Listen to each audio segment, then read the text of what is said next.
Hallelujah, praise God. Isang mapayapa po sa gabing ito. Ngayon po ay ika-25 ng Pebrero, no? 2025, kung saan ipinagdiriwang po o ginugunita ang EDSA Revolution sa bansa po nating Pilipinas. Sa oras na ito mga kapatid, no, ay binabati po natin ang Diyos na makapangyarihan sa lahat sa pangalan ni Jesus, no? Kung saan po ay in-acknowledge natin naway ang Holy Spirit po sa mga oras na ito ay gagabay sa atin sa tuwing tayo ay habang tayo po ay nag-share ng salita ng Diyos, sapagkat po pag andyan po ang Holy Spirit, tsak na totoo po, katotohanan ang lahat po na may ibabahagi dito. At mag-share po tayo ng salita ng Diyos, kung ano man po ang naisulat na Biblia, no?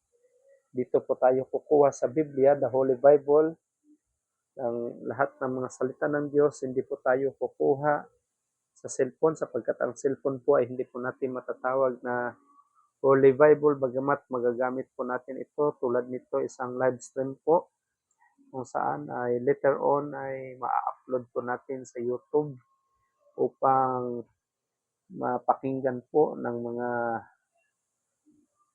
kapatid natin na kung sino man po ang makabukas nitong video na ito. Bakit po kailangan natin na or patuloy po tayo na nagbabahagi po ng salita ng Diyos o kaya nag-share sa pamamagitan po nitong social media platform o kaya nitong tulad itong mga YouTube. Bakit kailangan po natin i-upload dito? Upang ito po ay makarating sa mga kapatid natin kung saan man siya naroroon, kung saan man siya dako ng mundo, sapagkat sinabi po ng particularly po sa the Gospel of Matthew chapter 24 verse 14 na kailangan po maibalita po sa buong nasyon, sa buong bansa po ang salita ng Diyos. At pagkatapos po yan, ay magbabalik na po ang ating Panginoong Hesus. Diyan pa lang po mga kapatid ay ipinahayag na malapit na, no, na magbabalik ang ating Panginoong Hesus. So balik po tayo sa sinabi natin kanina. Bakit kailangan natin ipagpatuloy o kailangan natin na ipaalam sa lahat ng nilalang dito sa mundo na kailangan marinig nila ang salita ng Diyos o mapakinggan nila ito. Kasi po mga kapatid, bilang isang tao, ang Biblia po ay nag-record particularly po una sa Matthew chapter 4 verse 4 o sa Matthew sa Gospel of Matthew, no? Kabanata 4 talata 4 po, or Matthew, the Gospel of Matthew chapter 4 verse 4 at chapter 4 verse 4, sinabi niya na ang tao po ay hindi nabubuhay sa pamagitan po ng tinapay lamang, kundi ang bawat kataga po o salita po na nanggaling sa Panginoon. Then, sinabi din po niya sa Luke chapter 4 verse 4, sinabi niya na ang tao po ay hindi nabubuhay sa pamamagitan ng tinapay lang. So ano po ang ibig sabihin doon mga kapatid? So bilang isang natural po na tao, dahil nga i-explain ko later on, mayroon po tayong kaluluwa, no? Hindi lang physical, ang physical kasi natin na katawan, we have three aspects po, the body, soul, and the spirit. So dahil may soul po tayo, kung ang physical po natin na katawan ay kumakain, ang kaluluwa din po natin ay kailangan po pakainin natin, no? Sa pamamagitan po nito, spiritual na mga bagay, kundi ang salita po ng Panginoon. So kung gusto po natin magiging matatag tayo sa hamon ng buhay, magiging victorious po tayo, kailangan maging balanse po ang pamumuhay natin dito sa mundo. Kung ikaw, ang pisikal natin na katawan ay pinaiinom natin, pinakakain natin, o binibihisan natin, ganun din po ang kaluluwa natin. Kailangan pakainin po natin sa salita ng Panginoon. Then, pag alam po natin ang salita ng Diyos, no? Sa pamagitan po ang the Word of God po na marinig po natin na galing dito sa Holy Bible, sa pamagitan po niya mga kapatid, siya po ang makapagbibigay sa atin ng kalayaan. Sabi nga sa John chapter 8, verse 32, if we know the truth will set us free. So, dyan lang po pala tayo magiging free sa lahat ng mga bagay-bagay, no? Sa, kumbaga, magiging malaya tayo sa mga nakagapos, anumang nakagapos sa atin. Kapag nalalaman po natin ang katotohanan, ito po ay salita ng Diyos na galing po sa Holy Bible, no? Ang Holy Bible po is composed only of 66 books, 39 books, yun po ay ang Old Testament at saka New Testament po na 27. Kaya total mo po yan is 66 books. So mga kapatid,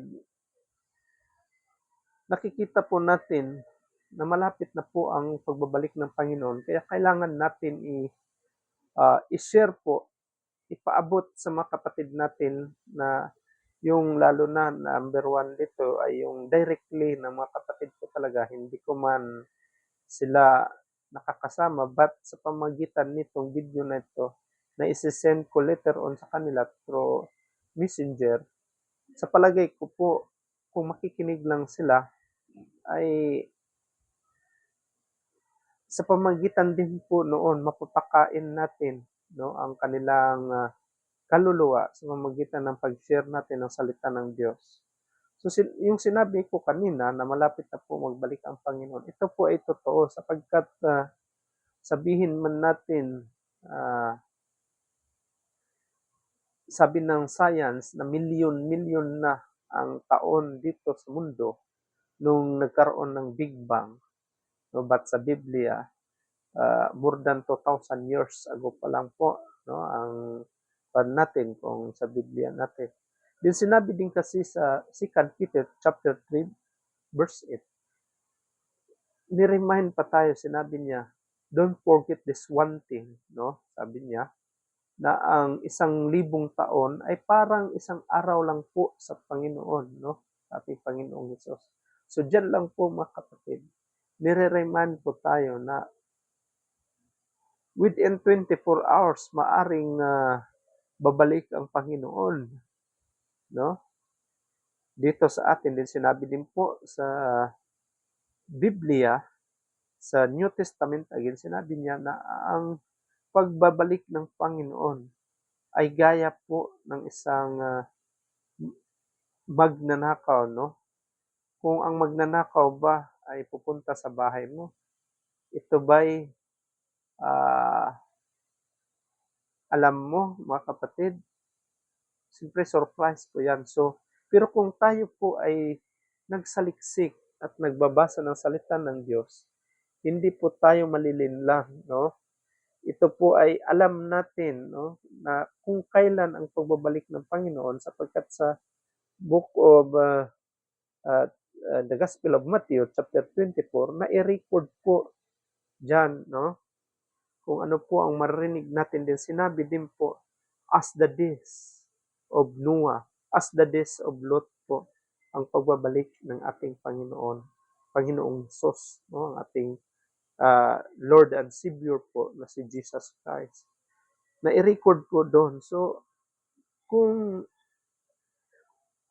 lawakan lang natin ang isipan natin sa mga panahong ito, tsak, ikaw mismo, no? Kung hingiin natin sa banal na espiritu, tayo po mismo ay masasabi natin na we are now in the last days po. Andito na po tayo sa huling mga araw. Kaya hindi po tayo pakimikimi, hindi po natin baliwalain, lalong-lalo na po ang salita ng Diyos na kailangan po maiparating po natin ito. Kaya nga ako, kahit sino ang makasalubong ko, sinasabi ko, sino ang nakasalamuha ko, sinasabi ko talaga kung ano si Jesus sa buhay ko, ano si Jesus, kung sino si Jesus sa buhay ko, kung anong dapat ang mangyari sa isang tao, ang mission ng tao dito sa mundo, na dapat ma-born again, hihingi ng kapatawaran sa Diyos at tanggapin si Jesus na kanyang tagapagligtas. So maraming salamat po. Medyo napahaba po ang introduction natin. Ngunit ay sisimula na po tayo. Isang napaka-basic po ng topic na ito. Narinig ko po na po ito nung ako ay 9 years old pa. Kung matandaan ko, nung panahon ng mga yun, elementary pa ako, narinig ko na po, kung hindi ako nagkamali, mga 4 square pa, no? Mga 4 square po ng mga missionary ang nakarating sa barangay namin, sa liblib na barangay namin, kundi nagkaroon sila ng mga feeding doon. Narinig ko na itong John 3:16 nung maliit pala ako, 9 years old, 10 years old. Pinamemorize ko po, pero hindi po ako born again pa that time. Kasi hindi pa kayo na born again, no? Na doon ako sa relihiyon kung saan yung parents ko hanggang sa naging 2012 doon pa lang po ako nagiging tunay na born again. Kunwari 2012 pero hindi pa masyado, hanggang 2015 naging totoo na talaga, no, ang paglapit ko nung ako ay talagang totally surrendered nung nagkaroon po ng na Mindanao Camp, National Camp po sa Davao that time, na ako po ay talagang totally na sumuko po sa Panginoon at iniwan ang lahat. At kung kanin nga nagpa-baptism ako ulit para masiguro ko talaga na ako ay ligtas na diyan sa Panginoon. Kaya ngayon patuloy po tayo nag share po ng salita ng Panginoon. So ito po ay pinaka-basic po, no? Ngunit napaka-basic po ito, ngunit malawak po ang ibig ipahatid dito. So ito po ay John 3:16. Napaka-common po, hindi pala basic, napaka-common po ng verse na ito. Kahit sino po ang batang maliit ay narinig niya. Sabi niya dito, sa John 3:16, sabi niya, "For God so loved the world that He gave His one and only Son, that whoever believes in Him shall not perish but have eternal life." So mga kapatid, dinescribe po dito ang pagmamahal ng Panginoon. Unang-una, sinabi dito na for God so loved the world. Tinutukoy po ang mundo. Ano bang mundo ang tinutukoy dito? Una-una po, kung dadako po tayo sa Genesis 1:1, may binanggit po doon na world, no? Ito po ay mundo po, literal po na mundo ang tinutukoy dito. Kung pupunta naman po tayo sa Old Testament po yan, kung pupunta naman po tayo sa New Testament, dito sa James, sa Book of James, may naisulat po dito sa Book of James, kung sa Tagalog pa, ito ay Santiago, ang Book of James. Hallelujah. Sabi niya, chapter 4 verse 4, sabi niya, "You adulterous people, don't you know that friendship with the world means enmity against God? Therefore, anyone who chooses to be a friend of the world becomes an enemy of God." So nagbanggit siya ng world, no? Friendship of the world. So ito po ay ang mundo po, ang sistema natin sa mundo ang tinutukoy dito. But dito po sa topic natin ngayon, sa John 3:16, sabi niya, word po ang tinutukoy dito. Ito po ay tao po ang tinutukoy dito na word. Tayo po, mga kapatid. Ikaw, ako, kung sino man ang nanonood sa mga oras na ito, minahal ka po ng Panginoon, Diyos, no, ng ating Panginoon. Kasi kung hindi tayo minahal ng Panginoon, bakit pa niya ibigay ang kaisa-isa niyang anak para ipako sa cross, sa Kalbaryo, at tubusin ang makasalanan natin? Kahit ako, literally, kaisa-isa kong anak, hindi ko kaya isakripisyo ang aking kaisa-isang anak. No, pero ang Panginoon po, mga kapatid, ibinigay po niya si Jesucristo ang kanyang anak para iligtas po tayo, tubusin po tayo, para tayong isinanla sa, anong tawag to, sa isinanla na tayo sa may pawn shop, but kinuha, tinubos tayo. Napakalaking value po ang pagtubos ng Panginoon. Dahil po, hinahal tayo ng Diyos. Word ang binabanggit dito, hindi po nagtatangi ang Panginoon. Kahit kailan po, maging puti ka man, itim, hindi ka gwapuhan, hindi ka gandahan, kulot o straight ang buhok, hindi po tayo naglalait dito. Ginabigay ko lang ang description para umigit na maunawaan. Ano man ang uh, estado ng ating buhay, mayaman ka man, pobre, may trabaho o wala, pantay-pantay po ang pagmamahal ng Panginoon sa atin. No, dahil binigay niya po si Jesus na kanyang Diyos at tagapagligtas. Din sinabi niya, kung purdos and for whosoever believe in Him should not perish but have everlasting life. Sabi niya, kung sino daw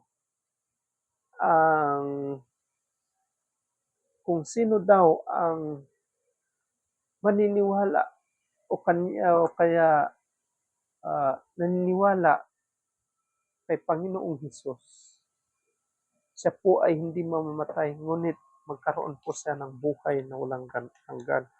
Hallelujah! Praise God, mga kapatid. So, klaro po, mga kapatid, ang sinasabi niya na wala pong siya, pag tayo po ay niniwala sa kay Panginoong Hesus, tayo po ay hindi mamatay, ngunit mabubuhay po tayo na walang hanggan. Kasi sinabi po niya sa John 11 chapter 25, kahit sino daw po ang tao naniniwala sa Diyos, kahit siya ay patay ay mabubuhay. Yan po ang sinabi sa Book of John chapter 11 verse 25. So mga kapatid, bakit nagbanggit siya ng everlasting life? Literal naman talaga ang buhay ng tao ay may hangganan. Yes, of course, mga kapatid. Kasi sinabi din po sa Hebrews chapter 9 verse 27 na ito ay nakatakda talaga sa isang tao na mamatay sa isang bisis. At pagkatapos po niyan, ay husgahan na siya. No? It is destined to man dies one, and after that, judgment na po ang hintay niya. So bakit nagsabi pa siya ng everlasting life na tayo man pala ay mamamatay din? Din kahit sa Psalm 39 verse 5 na baliwala man lang ang buhay natin sa Panginoon. Dahil ang buhay natin gaya lamang ng hininga ng tao. So meaning to say, nag-describe din po siya kung gaano po kaiksi ng buhay ng tao. So meaning to say, may hangganan talaga. Kahit sa Job 14 verse 1, verse 2, binanggit doon na short lang po, maikli lang po ang buhay ng isang tao.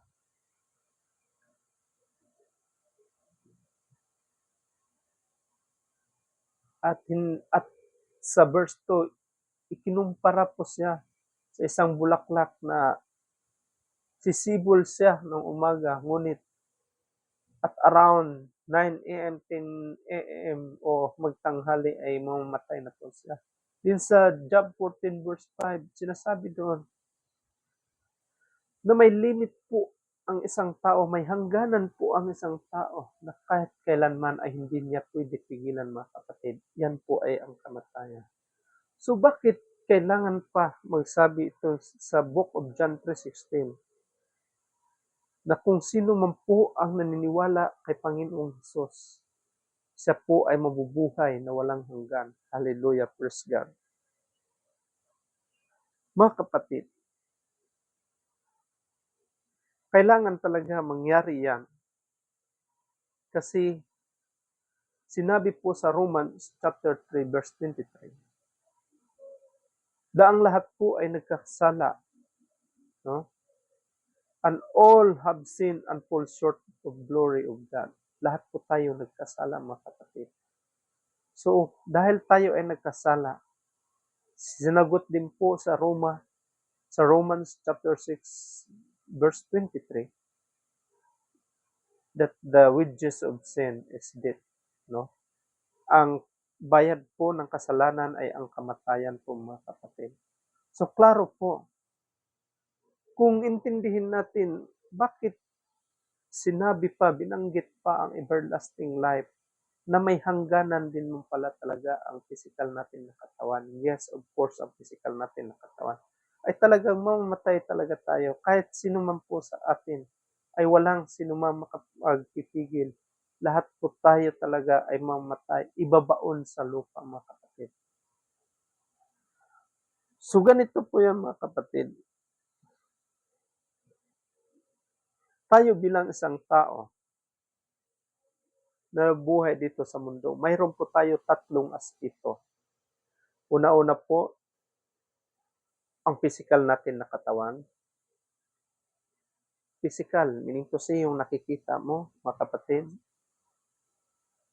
Kung suntukin mo ako, purutin mo ako, ang makaramdam po ng sakit ay ang kaluluwa po natin. Mayroon po tayo kaluluwa. Pangatlo po, ang espiritu na siyang babalik sa Panginoon sa panahon po na ginawa ng Diyos ang tao, si Adan at saka Eve po. At nagkaroon po tayo ng buhay. No? Ito po ay, hindi ako nagkamali na i-record po ito sa Genesis chapter 1 verse 27. So, three aspects. We have three aspects po. Physical na katawan natin, mamamatay. Ang espiritu natin ay babalik sa Panginoon nung ginawa niya ang tao. Ang soul po natin, mga kapatid. Ito po ang binabanggit dito na everlasting life, no? Na magkaroon po tayo ng everlasting life kapag po tanggapin natin si Jesus na ating Diyos. Kasi sinabi po sa sa John chapter 1 verse 1, kung sino man po ang tatanggap sa Panginoong Jesus, siya lang po ang bigyan niyang karapatan na magiging mga anak niya. At saka sa John chapter 14 verse 6, kailangan yan kasi He is the way, the truth, and the life. Wala pong makarating sa Ama kung hindi po tayo dadaan sa Panginoong Hesus. So ganito po, mga kapatid. Kasi po, ang kaluluwa po natin, siya po ang maka-experience ng everlasting, no?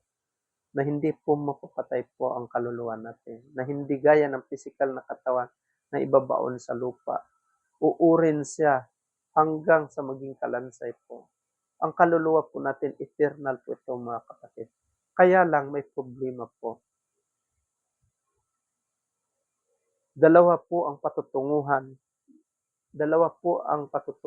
po ng kaluluwang ito. Ito po ay ang impyerno at saka langit. Yan po ang katotohanan, mga kapatid. Kasi balang araw, tayo po ay harap sa Panginoong Hesus, sa ating Diyos. At doon po ay ating kaharapin po sa panahon na tayo mamatay at pupunta po tayo doon para i-judge po. Hindi, wala po yung sabi nila na limbo, kundi directly po langit o impyerno po ang pupuntahan ng tao kapag ano po, kung ano po ang ginagawa niya dito sa mundo nung siya ay buhay pa.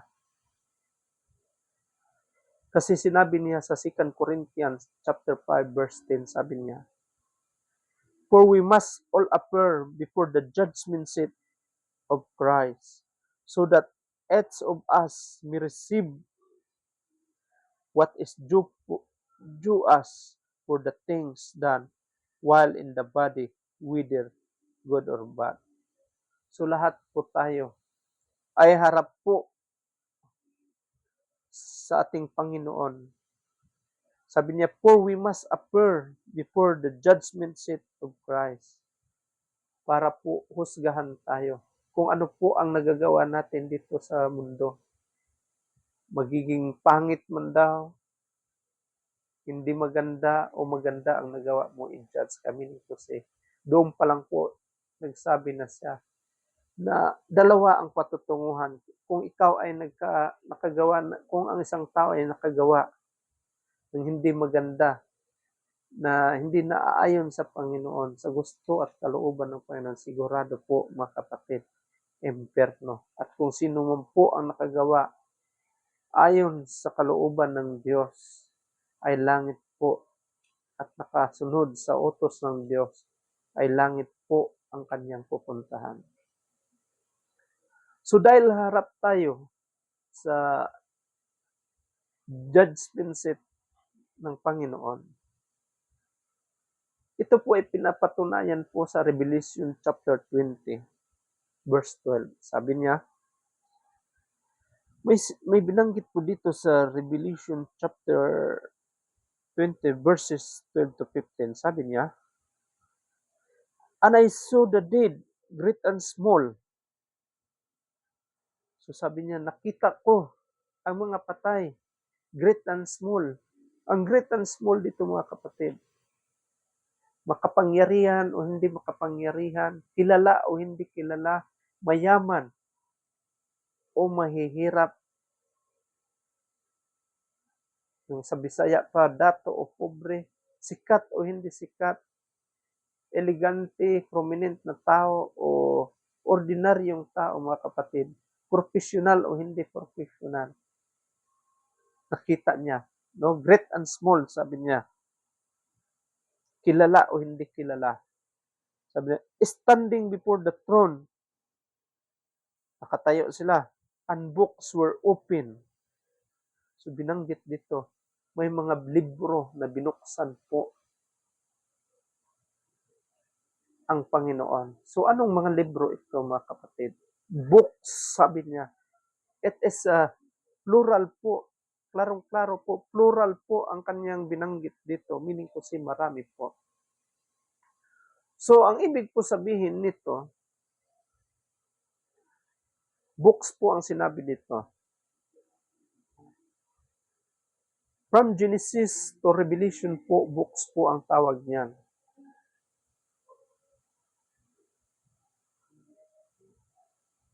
Ang Biblia po ay binubuo lang po siya ng 66 books. Walang labis, walang kulang. 39 mula sa Genesis, 39 Old Testament, and 27 New Testament mula Mateo hanggang Revelation. Kaya mula Genesis hanggang Revelation ay 66 books po. So bakit binuksan niya ang 66 books? Kasi sinabi sa John 1:1, sa pasimula po ay ang Diyos.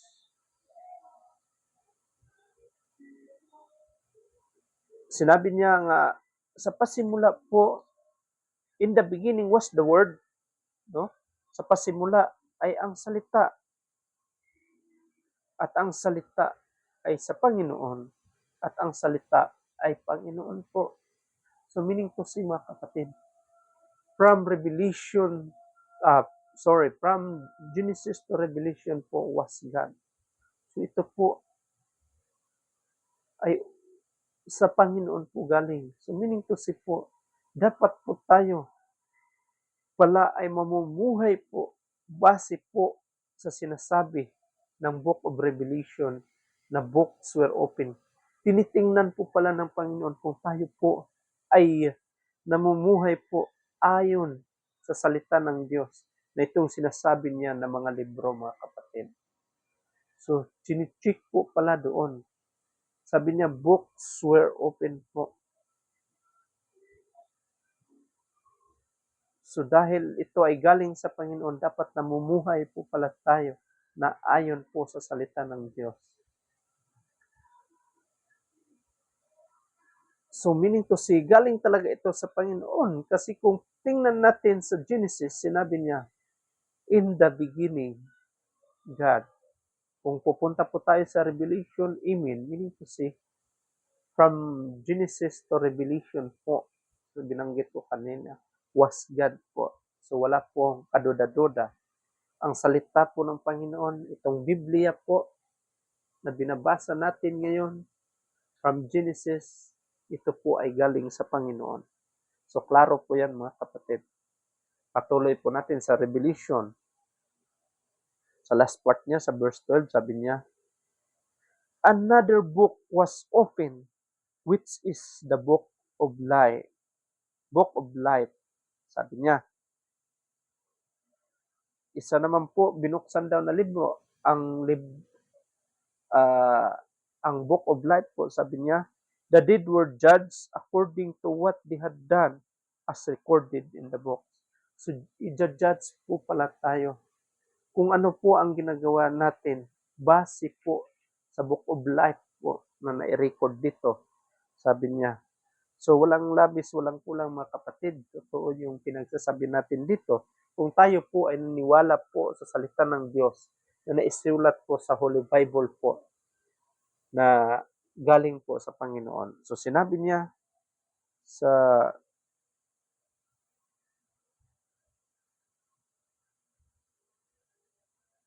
sabi dito sa verse 14, sa 13, sabi niya, its persons was judged according to what they had done.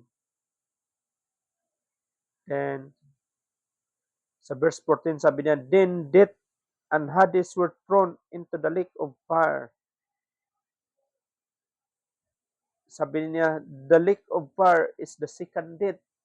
Then sa verse 15, sabi niya, anyone whose name was not found written in the book of life was thrown into the lake of fire. Hallelujah, praise God. So klaro po mga kapatid, kung sino daw ang hindi nakikita, natagpuan ang pangalan natin, sigurado po, itatapon po tayo sa lake of fire.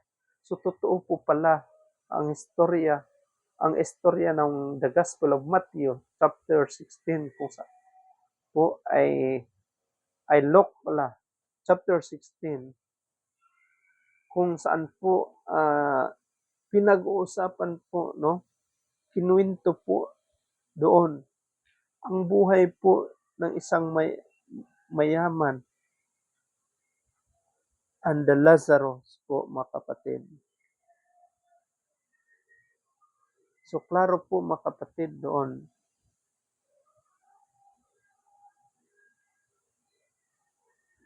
Sa Luke chapter 16 verse 19 po na i-record po doon hanggang verse 31. No? So the rich man, kung matandaan po natin, the rich man and the Lazarus, mga kapatid. So, yan po mga kapatid ang ibig sabihin doon. Klaro po. So, ang the book of life pala mga kapatid, parang class record pala siya, no? Parang SO siya kung saan ka na eskwelahan, sabihin mo, andoon ka nag-aral, titingnan doon. Pag wala ka doon, meaning to say, hindi ka po legit na graduate dyan. galing ka dyan na university o anong school, dahil wala ang pangalan mo. Ganun din po mga kapatid, sa panahon po na tayo ay sa panahon po ng paghuhukom, pag tayo po ay namatay, pag wala po ang pangalan natin doon, automatic iwaksi po tayo, itapon po tayo sa the lake of fire po. Ito po ay Biblia po ang nagsasabi mga kapatid, na i-record po ito. At kung sino ang hindi makikita o nakasulat ang pangalan sa Book of Life, ito po ay itatapon sa dagat-dagatang apoy po. Napakadelikado po. Klaro mga kapatid. So, bakit kailangan, anong kailangan ng isang tao para po maiwasan natin ang ganun mga kapatid, para masolusyonan po.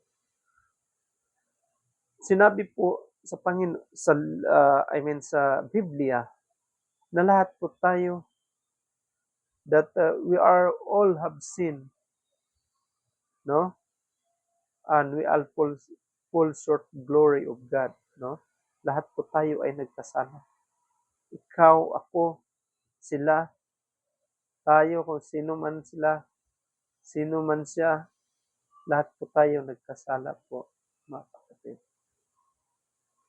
Pero ngunit salamat na lang, may isang solusyon. Humingi po tayo ng kapatawaran sa ating Panginoong Hesus. Kung tayo po ay nagkasala sa tao, una hingi tayo ng patawad sa tao. Kung may nagkasala sa atin, patawarin na natin. Kahit masakit mga kapatid, pero kailangan yan po ay utos ng Biblia. At tigit sa lahat,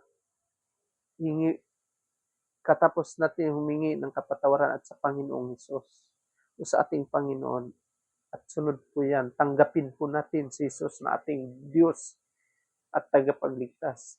Receive Jesus as your Lord and Savior. Bakit po kailangan yan? Kasi sinabi niya sa John chapter 1 verse 12, kung sino man po ang tatanggap sa ating Panginoong Hesus, ay siya lang po ang kanyang pagbigyan ng karapatan na kanyang magiging mga anak. Then sinabi din po sa John chapter 14 verse 6, I am the way, the truth, and the life. No one can come to the Father except through me.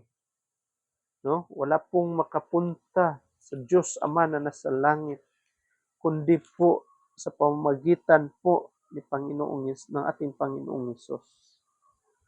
Sinabi niya, siya po mismo sumagot, sabi niya dito, basahin ko, I am the way, and the truth, and the life. No one comes to the Father except through me. Hallelujah, praise God, mga kapatid. Klaro po, mga kapatid, na i-record po dito. So, anong kailangan ng isang tao? Ang kailangan po, una-una, kailangan po ma-born again siya. Na i-record po dito sa John 3:3. Sabi niya, sa John 3, chapter 3, verse 3, sabi niya, na i-record po dito mga kapatid, no one can see the kingdom of God unless they are born again. So mga kapatid, walang sinuman makakita po sa kingdom po, no, ng Panginoon unless ma-born again. Silang po yung mga kapatid. Pangalawa po, na-record din po dito sa John chapter 3, same chapter, kailang sa verse 5, sinabi niya sa verse 5, Jesus answered, very truly, I tell you, no one can enter the kingdom of God unless they are born of water and the Spirit. So ano pong ibig sabihin nito, born of water and the Spirit, mga kapatid? Ang sinasabi pong born of water and the Spirit, ito po ay magpahugas po tayo. Sa pamamagitan po ng salita ng Panginoon, meaning to say, kailangan po magpaturo tayo, kailangan po may humility tayo, may obedience po tayo, marunong po tayo sumunod sa ating Diyos, no? Sa pamamagitan po ng sinasabi niya dito sa Biblia. Kasi sa John chapter 14 verse 15, sinabi po doon, sabi niya, John chapter 14 verse 15, sabi niya, it is a condition po. If you love me, keep my commands. So, kung talagang totoo ang pagiging born again natin, nandoon po, kung talagang tinanggap natin si Jesus, nandoon po ang pagmamahal natin sa Panginoong Jesus. Meaning to say, kailangan sundin po natin. Marunong po tayo mag-obey, magsunod kung ano po ang kanyang mga kautosan na galing po dito sa Biblia, mga kapatid. So, yan po, mga kapatid. Magpahugas tayo, meaning to say, magpaturo tayo, mag-obey tayo na may mapagkumbabang puso po sa pamagitan po ng pagsunod ng masalita ng Panginoon. Din sa verse 7 po, last, sabi niya, same chapter po ng John chapter 3 verse 7, sabi niya, you must be born again. So, mandatory po pala, must. When we say must, ito po ay mandatory. So, kailangan po mga kapatid mo, born again po tayo. So, yun po pala dapat. So, anong tanong mo ngayon? Ano ba ang born again? Born again is not religion. Mali po ang paniniwala na ito ay religion. Minsan po kasi, kaya hindi nakikinig ang mga tao dahil sinasabi nila, akayin naman tayo sa kanyang relihiyon, sa kanyang religion. Mind you, brothers and sisters, mga kapatid,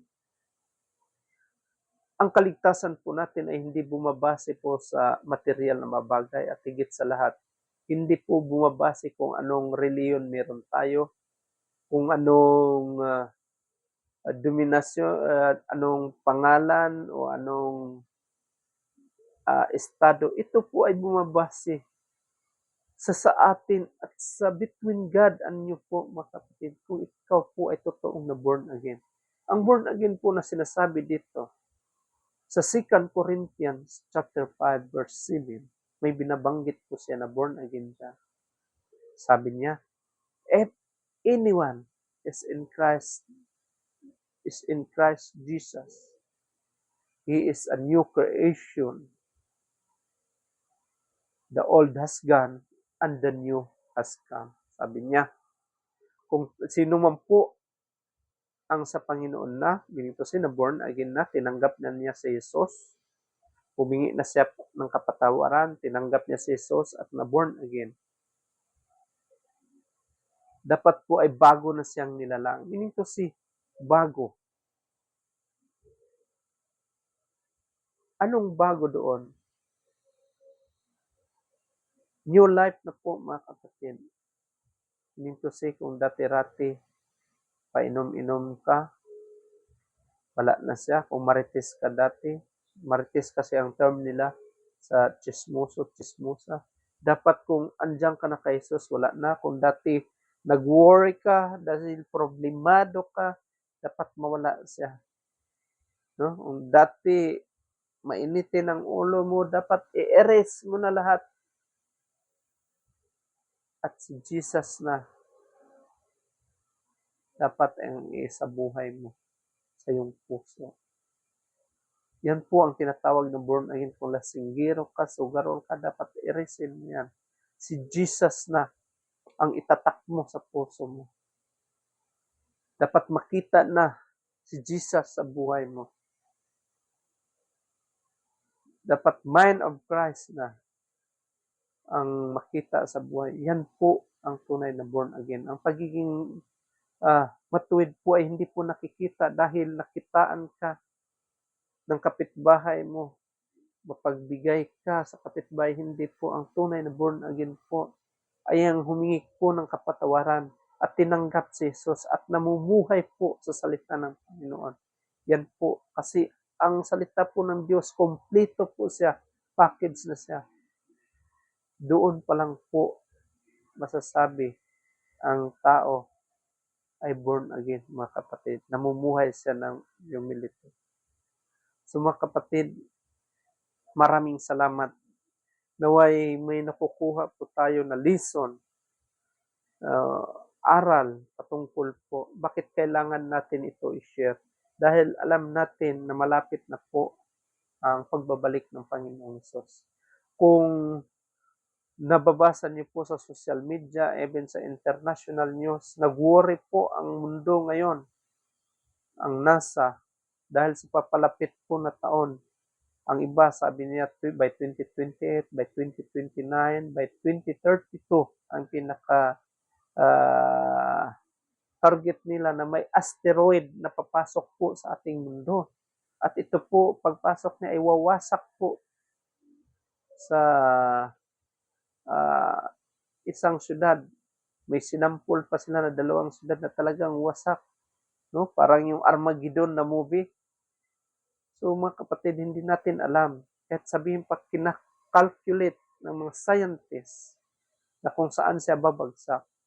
No? Kahit sabihin natin sa ibang bansa, pero kawawa andoon. Kung andoon sila ngayon, kung sino ka man, nakarinig ka. Panahon mo na ito na magbago na tanggapin si Jesus. Kung dito rin sa atin, babagsak. So ano tayo ngayon? So lahat man tayo mamatay, dapat ngayon mag-isip-isip na tayo. Si Kristo Jesus lang ang kailangan mo. Dahil siya lang ang makapagbibigay ng tunay na kapayapaan. The peace that passeth all understanding. Hallelujah. Praise God. Pagpalain po ang dakilang Diyos na buhay.